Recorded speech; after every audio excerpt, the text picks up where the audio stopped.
Hey there. Is this your truck? Yeah, this is my truck. Where's the flatbed from? From Beyond 4x4. That's my flatbed. Did you make the flatbed?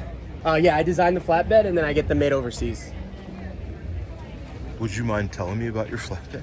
Sure, yeah. So, what would you like to know? Just the inspiration to build it, like what characteristics it has, like compare it to some of the other stuff that's on the market, why yours is better. Yeah. So, kind of the inspiration behind the flatbed is I actually have a family of 4 with one on the way. I wanted to go away from the rooftop tent, and so with this setup, we're actually ground tenting. And when we go camping, we throw all our gear inside. There's a ton of space.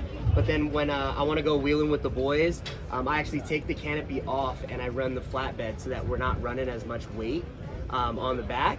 And so really the utility factor of being like a 3-in-1, you have the flatbed option, you have like a truck mode, and what I like to call is the Aussie mode, and that's when the canopy's on. And like this is really like mainstream in Australia, and I really want to make it mainstream here in the US.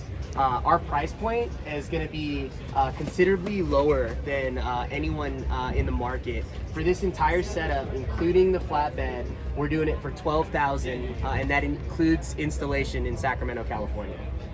My philosophy is like, I want to make overlanding affordable again. Yeah. And it's like, I build products that I personally want, and I'm looking at the market and I'm like, I wish I could get that, but I can't afford that. Right. I'm a regular guy, I have a family, you know. One of our other main products is this camper right here.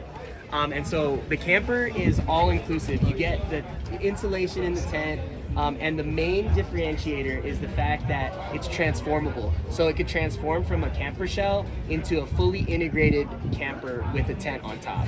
And this runs for $8,000, and we're doing a show special for $7,000. Nice. Yeah. That's really good. Thank you. Holy smokes, man.